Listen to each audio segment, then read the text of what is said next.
जय हिंद एवरीवन। आज जो है बीपीएससी एईडीओ का सामान्य अध्ययन सेट नंबर 10 का 100 एमसीक्यू है। उन सभी एमसीक्यू को एक एक करके डिस्कस करते हैं।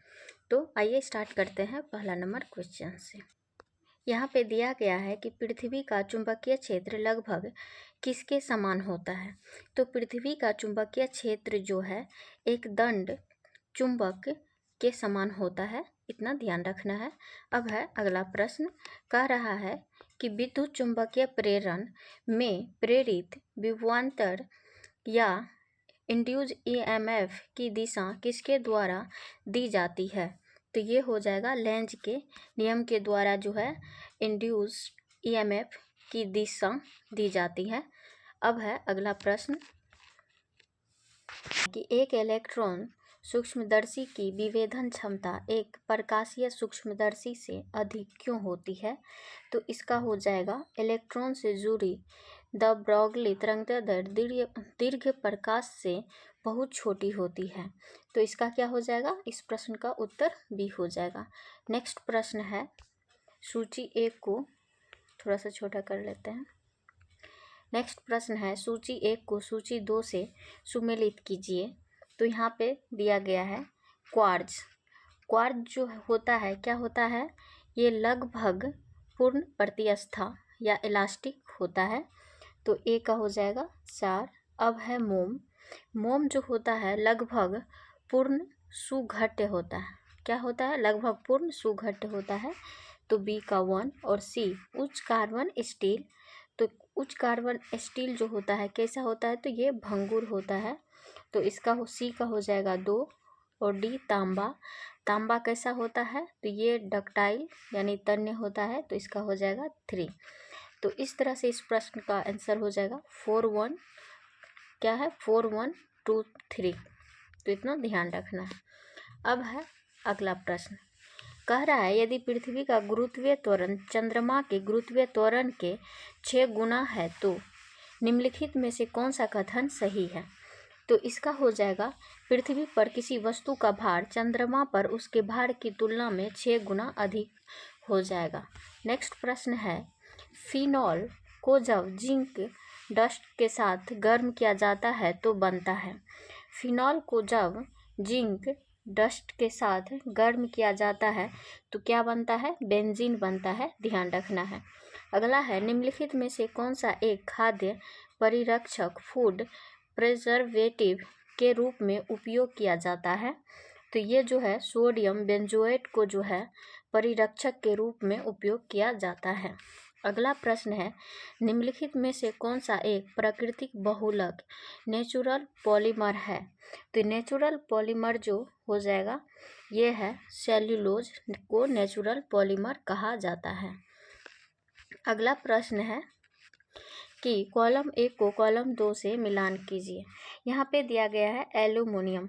एल्यूमिनियम क्या होता है, बॉक्साइड। दूसरा है आयरन। आयरन क्या होता है, तो आयरन हो जाता है सिडेराइट, ध्यान रखना आयरन सिडेराइट। अब है जिंक। जिंक जो है क्या होता है, तो ये होता है केलेमाइन। जिंक क्या होता है, केलेमाइन। अब है कॉपर। कॉपर हो जाएगा मेलाकाइट। क्या, मेलाकाइट। तो इस प्रश्न का उत्तर हो जाएगा 2-3-1-4। इस प्रश्न का उत्तर ए। अब है नेक्स्ट प्रश्न, कह रहा है कि कोशिका चक्र की किस अवस्था में डीएनए की प्रतिकृति यानी रेप्लिकेशन होती है। किस अवस्था में रेप्लिकेशन होता है, तो कोशिका का जो है रेप्लिकेशन एस अवस्था या एस फेज में होता है। नेक्स्ट प्रश्न है कि डार्विन की योग्यतम की उत्तरजीविता का अर्थ होता है। तो डार्विन की उत्तरजीविता का अर्थ है जो जीव अपने पर्यावरण के लिए सबसे अच्छे अनुकूलित होते हैं वे जीवित रहते हैं और प्रजनन करते हैं। इस तरह से इस प्रश्न का उत्तर हो जाएगा बी। अब है अगला प्रश्न, कह रहा है कि सूची 1 को सूची 2 से सुमेलित कीजिए। यहाँ पे दिया गया है हेवर प्रक्रम। हेवर प्रक्रम किस में होता है, तो अमोनिया, ध्यान रखना है हेवर प्रक्रम अमोनिया में होता है। अब है ओस्टवाल्ड प्रक्रम। ओस्टवॉल्ड प्रक्रम जो है नाइट्रेट में होता है, ध्यान रखना है, नाइट्रेट में। तीसरा है क्या, संपर्क प्रक्रम जो होता है सल्फ्यूरिक अम्ल में होता है। संपर्क प्रक्रम किसमें, सल्फ्यूरिक अम्ल में। नेक्स्ट है कि सॉल्वे प्रक्रम, ये किस में होते हैं, तो ये होते हैं सोडियम कार्बोनेट में, ध्यान रखना है, सोडियम कार्बोनेट में। तो इस तरह से इस प्रश्न का उत्तर हो जाएगा 3 4 1 2, 3 4 1 और 2। अब है अगला प्रश्न, कह रहा है कथन एक सुपोषण जलीय जीवों की मृत्यु का कारण बनता है। क्या कह रहा है कि सुपोषण जो है जलीय जीवों की मृत्यु का कारण बनता है, तो सही है। अब है अगला कारक, शैवाल प्रस्फुटन का अपघटन जल में ऑक्सीजन को समाप्त कर देता है, जिससे हाइपरपैक्सिया की स्थिति उत्पन्न होती है, ये भी सही है। तो इस तरह से इस प्रश्न का उत्तर हो जाएगा ए और आर दोनों सत्य है, आर ए की सही व्याख्या करता है। अगला है कि यदि कोई आवेशित कण एक समान चुंबकीय क्षेत्र के लंबवत प्रवेश करता है तो उसका पथ कैसा होगा, तो उसका पथ जो है वृत्ताकार होगा, ध्यान रखना है, कैसा होगा, वृत्ताकार। नेक्स्ट है कि विद्युत विभव के बारे में कौन सा कथन गलत है, ध्यान रखना है, यहाँ क्या पूछा है, गलत है। तो यहाँ पे कौन सा कथन हो जाएगा, तो यहाँ पे दिया गया है कि इसका एसआई मात्रक न्यूटन प्रति कूलम होता है, तो ये गलत है। यह एक अदिश राशि है, यह एक आवेश कण के कारण विद्युत विभव की दूरी व्युत्क्रमानुपाती होती है, सही है। यह एक धनावेश कण के कारण विभव धनात्मक होता है, ये भी सही है, गलत ये है, गलत पूछा है।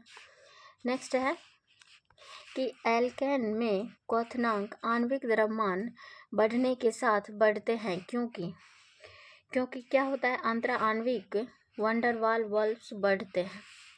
नेक्स्ट प्रश्न है कि एक कोशिका को अल्प प्रसारी विलयन में रखने पर क्या होता है, तो इसका जो है क्या होता है, तो कोशिका जो है फूल जाती है, ध्यान रखना है, कोशिका क्या हो जाती है, कोशिका फूल जाती है। दिया गया कुपर्जित लक्षणों की वंशागति का सिद्धांत theory of inheritance of acquire character किसके द्वारा प्रस्तावित किया गया था, तो ये कैरेक्टर जो है न लेमार्क के द्वारा प्रस्तावित किया गया था। कहता है कि विक्राणु का कौन सा भाग मूत्र के सांद्रण में अधिकतम भूमिका निभाता है, तो ये हो जाएगा हेनले का लूप, ध्यान रखना है, हेनले का लूप। अगला प्रश्न है कि 1992 में रेडियो डी जेनेरियो ने आयोजित पृथ्वी शिखर सम्मेलन अर्थ समिट किससे संबंधित था, तो ये जो है संबंधित था किससे, तो जैव विविधता का संरक्षण और सतत विकास, ध्यान रखना है, जैव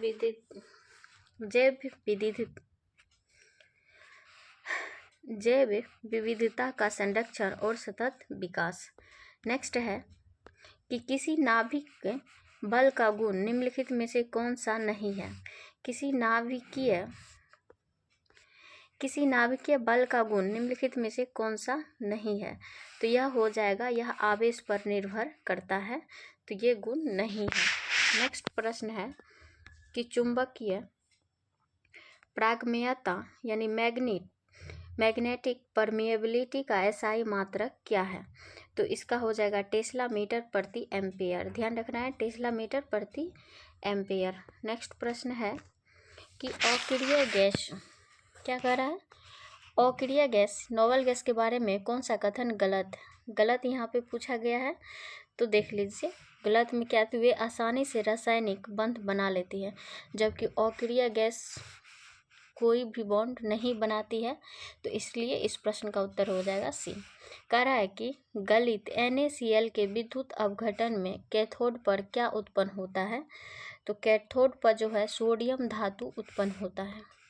अगला प्रश्न है कि निम्नलिखित में से कौन सा कार्यात्मक समूह फेहलिंग परीक्षण देता है, तो ये हो जाएगा फेहलिंग परीक्षण जो है एल्डिहाइड देता है, ध्यान रखना है। नेक्स्ट प्रश्न है कि अर्धसूत्री विभाजन के बारे में कौन सा कथन सही है, अर्धसूत्री विभाजन के बारे में कौन सा कथन सही है? तो इसका हो जाएगा, इसके परिणाम स्वरूप 4 अगुणित यानी हैप्लॉइड कोशिका बनाती है। कौन? अर्धसूत्री विभाजन, जिसे हम मियोसिस कहते हैं। नेक्स्ट प्रश्न है कि निम्नलिखित में से कौन सा एक जीवित जीवाश्म लिविंग फॉसिल्स है?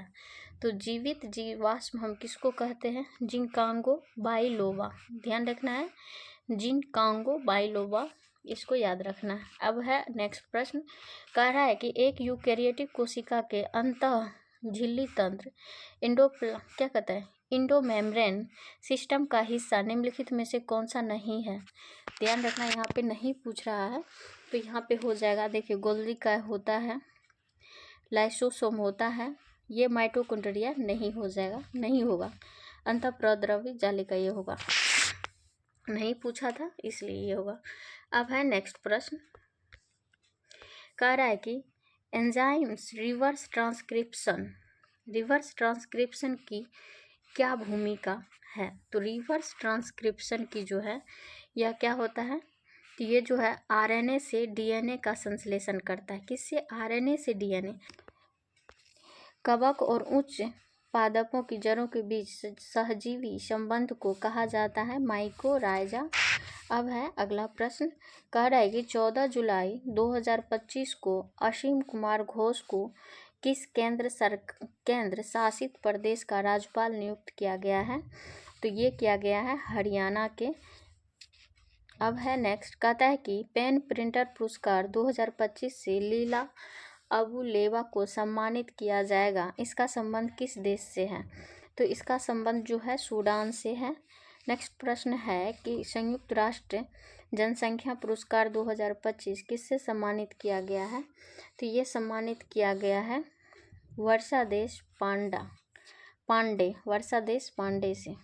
नेक्स्ट है कि बिहार बजट 2025-26 में घोषित महिला हाट बिहार के किन जिलों में खोले जाएंगे? तो ये खोले जाएंगे पटना। ध्यान रखना है, कहाँ? पटना। 16 जुलाई 2025 से किस बैंक ने 75 करोड़ से अधिक के लिए सभी भुगतानों के लिए ई कुबेर प्लेटफॉर्म को अनिवार्य करने की घोषणा की है? अनिवार्य करने की घोषणा जो है आरबीआई किया है। नेक्स्ट प्रश्न है कि भारतीय रेलवे ने रेल सुरक्षा को बढ़ावा देने के लिए किसके साथ एआई आधारित मशीन विजन इंस्पेक्शन सिस्टम लगाने के लिए समझौता किया है? तो ये किया है DFCCIL। ध्यान रखना है, DFCCIL ने किया है। अब है कि ऑपरेशन कालनेमी किस राज्य में शुरू की गई है? ऑपरेशन कालनेमी जो है कहाँ पे शुरू किया गया? तो ये उत्तराखंड में। नेक्स्ट है, हाल ही में किस देश की पुरुष क्रिकेट टीम ने पहली बार 2026 की T20 विश्व कप के लिए क्वालिफाई किया है? तो ये किया है इटली। नेक्स्ट है कि भारतीय मूल के सभी खान को किस कंपनी का नया चीफ ऑपरेटिंग ऑफिसर COO नियुक्त किया गया है? तो ये नियुक्त किया गया एप्पल के CEO। ध्यान, इंडियन प्रीमियर लीग का सबसे मूल्यवान फ्रेंचाइजी कौन बन गया है? तो ये जो बन गया है royal Challengers Bangalore RCB। Next प्रश्न है कि 9 जुलाई 2025 को भारत के प्रधानमंत्री नरेंद्र मोदी को किस देश का सर्वोच्च नागरिक पुरस्कार order of the most ancient Welwitschia mirabilis से सम्मानित किया गया है? तो ये हो जाएगा नामीबिया। अगला है कि कॉन्फ्रेंस ऑफ शेक्सपियर एडिक्ट नामक पुस्तक के लेखक कौन है? तो इस पुस्तक के लेखक हैं V.S. Ravi. Conference of Shakespeare addict. अब है 2 अक्टूबर 2025 से मुख्यमंत्री सेहत योजना किस राज्य में शुरू की जाएगी? तो ये जो है मुख्यमंत्री सेहत योजना किस राज्य में शुरू की जाएगी? तो ये योजना जो है पंजाब में शुरू की जाएगी। अगला प्रश्न है कि यूपीआई अपनाने वाला पहला कैरेबियाई देश कौन बना है? तो ये जो है कैरेबियाई देश कौन सा बना है? तो यहाँ पे ध्यान रखना है इसका, जो ये हो जाएगा त्रिनिदाद और टोबैगो। त्रिनिदाद और टोबैगो जो है यूपीआई को अपनाने वाला देश बना है। अब कहता है कि पंडित दीनदयाल उपाध्याय गरीबी मुक्त गांव योजना किस राज्य में शुरू की गई है? तो ये जो है राजस्थान में शुरू किया गया है। अगला प्रश्न है कि डॉक्टर बाबा साहेब अम्बेडकर अंतर्राष्ट्रीय हवाई अड्डा निम्न में कहाँ स्थित है? तो ये जो है नागपुर में स्थित है। अगला प्रश्न है कि राजा राम मोहन राय द्वारा स्थापित प्रथम संस्था निम्न में से कौन सी थी? तो राजा राम मोहन राय द्वारा जो है आत्मीय सभा, ध्यान रखना, आत्मीय सभा जो है प्रथम संस्था थी। अब है निम्नलिखित नेताओं में से किसने क्रांतिकारी संगठन अभिनव भारत समाज की स्थापना की है? तो ये की है विनायक दामोदर सावरकर। विनायक दामोदर सावरकर। अगला प्रश्न है कि पहली बार बिरसा मुंडा किस वर्ष गिरफ्तार किए गए थे? पहली बार जो है बिरसा मुंडा 1895 में गिरफ्तार किए गए थे। अगला प्रश्न है कि भारत की मुख्य भूमि के सबसे उत्तरी एवं दक्षिणी बिंदुओं के बीच की लंबाई कितनी है?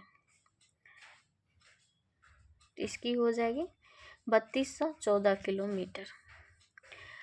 पवना नदी परियोजना किस राज्य में है? पवना नदी परियोजना जो है ये हो जाएगा महाराष्ट्र में। नेक्स्ट प्रश्न है कि मैसूर शहर किस नदी तट पर अवस्थित है? मैसूर शहर जो है किस नदी तट पे? तो ये कावेरी नदी के तट पर अवस्थित है। कह रहा है कि भारतीय संविधान के किस अनुच्छेद में संसद को यह शक्ति प्राप्त है कि वह किसी बाहरी क्षेत्र को भारत में शामिल होने की अनुमति प्रदान कर सकते हैं? तो ये जो है अनुमति प्रदान कर सकते हैं किसमें? अनुच्छेद 2 के तहत। नेक्स्ट प्रश्न है कि संविधान के 26 जनवरी लागू क्या था? संविधान को 26 जनवरी लागू करने का निर्णय इसलिए किया गया क्योंकि क्या करा कि कांग्रेस ने इस तिथि को 1930 में स्वतंत्रता दिवस के रूप में मनाया था, इसलिए जो है संविधान को 26 जनवरी को लागू किया। नेक्स्ट प्रश्न है कि दक्षिण अफ्रीका से वापस लौटने के पश्चात महात्मा गांधी फरवरी 1916 में डैश के उद्घाटन के समय पहली बार सार्वजनिक रूप से आम जनता से रूबरू हुए थे।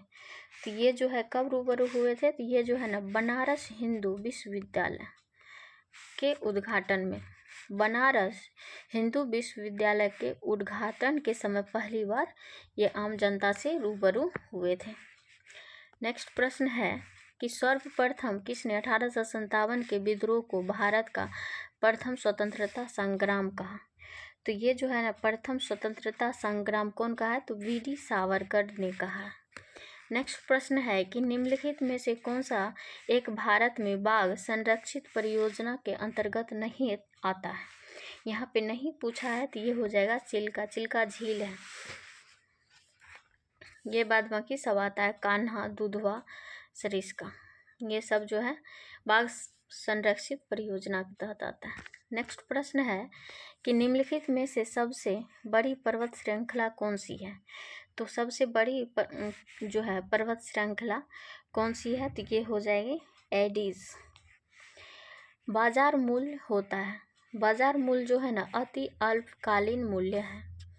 नेक्स्ट प्रश्न है कि a brief history of time नामक पुस्तक के लेखकों कौन है? तो ये हो जाएगा कौन? तो स्टीफन हॉकिंस। निम्न में से किस राज्य में पंचभद्र झील अवस्थित है? पंचभद्र झील किस राज्य में अवस्थित है? तो ये हो जाएगा राजस्थान, ध्यान रखना है राजस्थान। नेक्स्ट प्रश्न है कि निम्नलिखित में से किस स्थिति में बंदी प्रत्यक्षीकरण रीट जारी की जाती है?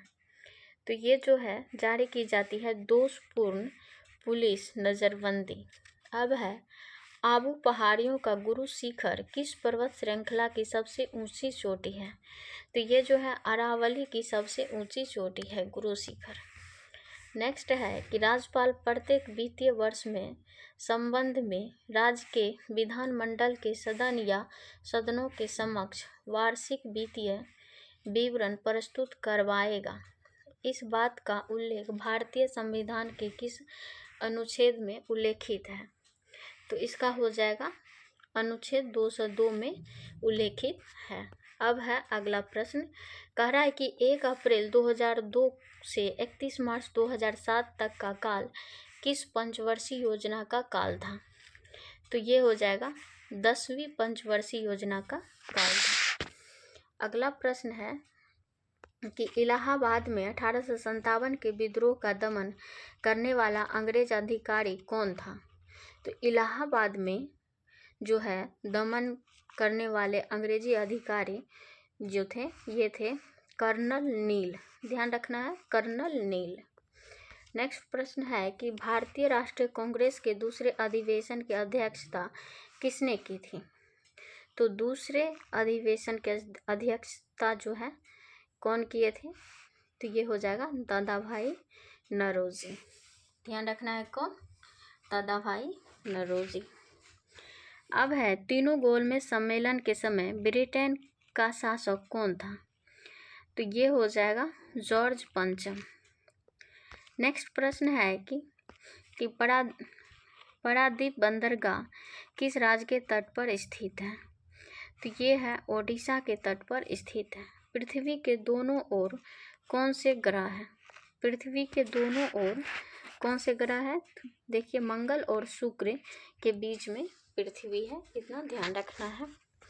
नेक्स्ट है कि बाबर का वास्तविक नाम क्या था? बाबर का जो है वास्तविक नाम हो जाएगा आपको जहीरुद्दीन। ध्यान रखना, बाबर का वास्तविक नाम जहीरुद्दीन।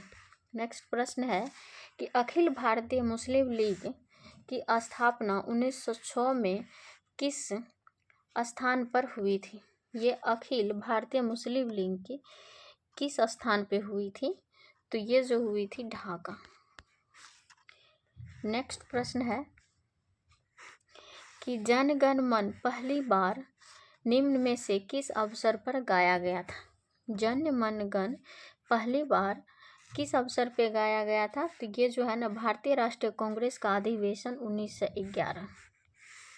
नेक्स्ट प्रश्न है कि सहकारी समिति बनने का अधिकार प्रत्येक भारतीय नागरिक का एक मौलिक अधिकार है जिसका उल्लेख संविधान के किस अनुच्छेद में है? तो संविधान के किस अनुच्छेद में है? तो अनुच्छेद 19 क्लॉज ए के सी। नेक्स्ट प्रश्न है कि अनुच्छेद 360 के तहत राष्ट्रपति द्वारा घोषित वित्तीय आपात को संसद के दोनों सदनों में ऐसी घोषणा के कितने समय में अनुमोदित हो जाना चाहिए? तो ये जो है कितने समय में? तो ये 2 माह में हो जाना चाहिए। नेक्स्ट प्रश्न है कि उदारीकरण का अर्थ है। उदारीकरण का अर्थ है कि निजी स्वतंत्रता, बाजार की शक्तियों की स्वतंत्रता एवं अनियंत्रण की नीति का अनुसरण करना। नेक्स्ट प्रश्न है कि आर्थिक सुधार का अर्थ होता है। आर्थिक सुधार का अर्थ होता है कि पुरानी नीतियों में बदलाव एवं नीतियों का नए सिरे से निर्माण करना। अगला है कि प्राथमिक शिक्षा में मौलिक अधिकारों को संविधान में कब जगह दी गई? तो कब जगह दी गई? तो इसको जो है 2002 में जगह दे दिया गया। नेक्स्ट प्रश्न है कि 6 से 14 वर्ष आयु वर्ग के बच्चों को निःशुल्क एवं अनिवार्य शिक्षा का मूल अधिकार किस संविधान संशोधन से प्रदान किया गया? तो ये किया गया 86वां संविधान से, यानी 86वां संविधान संशोधन से। नेक्स्ट प्रश्न है कि भारत सेवक मंडल सर्वेंट ऑफ इंडिया सोसाइटी की स्थापना किसके द्वारा किया गया था? तो ये जो है गोपाल कृष्ण गोखले के द्वारा सर्वेंट ऑफ इंडिया सोसाइटी की गई थी। नेक्स्ट प्रश्न है कि सिंधु घाटी सभ्यता के लोग किसकी पूजा करते थे? तो ये जो है पूजा करते थे पशुपति के। सिंधु घाटी के लोग पशुपति की पूजा करते थे। अब है मिलान करें। देख लीजिए, यहाँ पे कह रहा है सूची 1 को सूची 2 से मिलान करें। तो देख यहाँ पे कह रहा है कि अंग, यहाँ पे महाजनपद है और राजधानी है। तो अंग जो है किसकी राजधानी थी? तो अंग थी चंपा। अब है काशी। तो काशी की राजधानी कौन थी? तो वाराणसी। तीसरा है कौशल। तो कौशल का जो राजधानी है ये हो जाएगा श्रीवस्ती और वत्स का कौशाम्बी। तो इस तरह से इस प्रश्न का उत्तर हो जाएगा 2 1 4 3 2 1 4 3 2 1 4 3। अब है नेक्स्ट प्रश्न। कह रहा है कि इन शासकों में से किसने अपनी सैन्य टुकड़ियों को 200, 250 एवं 500 की इकाइयों में विभाजित किया था? तो ये हो जाएगा इस्लाम शाह। कहता है ओटावा सम्मेलन किस वर्ष हुआ था? ओटावा सम्मेलन जो है किस वर्ष हुआ था? तो ये हुआ था 1932 में। नेक्स्ट प्रश्न है कि भू संतुलन शब्द का सबसे पहले प्रयोग डैश में किया गया था? तो ये हो जाएगा डट्टन। निम्नलिखित में से कौन सा युग्म सुमेलित नहीं है? तो हो जाएगा मंझगांव डाक, ये जो है गोवा, ये सुमेलित नहीं है। बाद बाकी जो है गॉर्डन रिच शिप कोलकाता सही है। गोवा शिप यार्ड क्या है? अवस्थित है वास्को डी गामा, इसका हो जाएगा। Hindustan ship yard Visakhapatnam. अब है नेक्स्ट प्रश्न। 2011 की जनगणना के अनुसार भारत में निम्नलिखित में से किस राज्य में लिंगानुपात सर्वाधिक रहा है? तो सर्वाधिक लिंगानुपात तमिलनाडु में रहा है। अगला प्रश्न है कि भारत सरकार का प्रथम लॉ ऑफिसर है क्या? तो भारत सरकार का प्रथम लॉ ऑफिसर है तो ये हो जाएगा अटॉर्नी जनरल। EMI जो कर्ज के भुगतान से संबंधित में किसके लिए आता है? तो ये हो जाएगा इक्विडेट। वेलिंगटन कप का संबंध किस खेल से है? तो इसका हो जाएगा हॉकी से। वेलिंगटन कप का संबंध जो है हॉकी से है। नेक्स्ट प्रश्न है कौन सा जिला सामान्यतः शीतकाल में सर्वाधिक ठंडा रहता है? तो ये हो जाएगा गया। नेक्स्ट प्रश्न है 2011 की जनगणना के अनुसार बिहार की सबसे बड़ी अनुसूचित जनजाति यानी कि शेड्यूल्ड ट्राइब कौन सी है? तो ये हो जाएगी संथाल। बिहार का कौन सा जिला सोने के विशाल भंडार के लिए जाना जाता है? तो ये हो जाएगा आपको जमुई। नेक्स्ट प्रश्न है कि निम्न में से बिहार में सबसे पुरानी नदी घाटी परियोजना कौन सी है? तो बिहार में जो है सोन नदी घाटी परियोजना जो है सबसे पुरानी। नेक्स्ट प्रश्न है कि 1913 में पटना षड्यंत्र केस के प्रमुख कार्यों में से कौन सा था जिसे ढाका अनुशीलन समिति द्वारा पटना में क्रांतिकारी गतिविधियों को संगठित करने के लिए भेजा गया था? तो ये भेजा गया था रेवती नाग को। नेक्स्ट है कि ऐतिहासिक गौरव और राष्ट्रीय स्वाभिमान की भावना जगाने के लिए आम्रपाली नामक प्रसिद्ध नाटक की रचना किसने की थी? तो ये हो जाएगा राम वृक्ष बोनपुरी। इस प्रश्न का उत्तर बी हो जाएगा। अब है कि इनमें से किसने अपने साम्राज्य को संगठित एवं मजबूत बनाने के लिए सिंधु घाटी से लेकर बंगाल में स्थित सोनार घाटी तक शाह रॉयल सड़क का निर्माण कराया, जिसका नाम ब्रिटिश काल के दौरान बदलकर जीटी रोड कर दिया गया था? तो ये हो जाएगा शेरशाह सूरी। अब है नेक्स्ट प्रश्न। कहता है कि जतरा भगत के अलावा ताना भगत आंदोलन से जुड़े एक और प्रमुख नेता कौन थे? तो वो थे शिबू भगत। नेक्स्ट प्रश्न है कि 1939 में गया में आयोजित अखिल भारतीय किसान सभा के अधिवेशन की अध्यक्षता किसने की थी? तो ये जो है आचार्य नरेंद्र देव ने की थी, ध्यान रखना है, आचार्य नरेंद्र देव।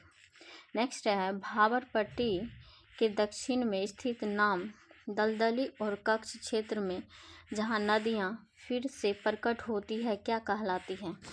तो ये जो है क्या कहलाती है? तराई कहलाती है।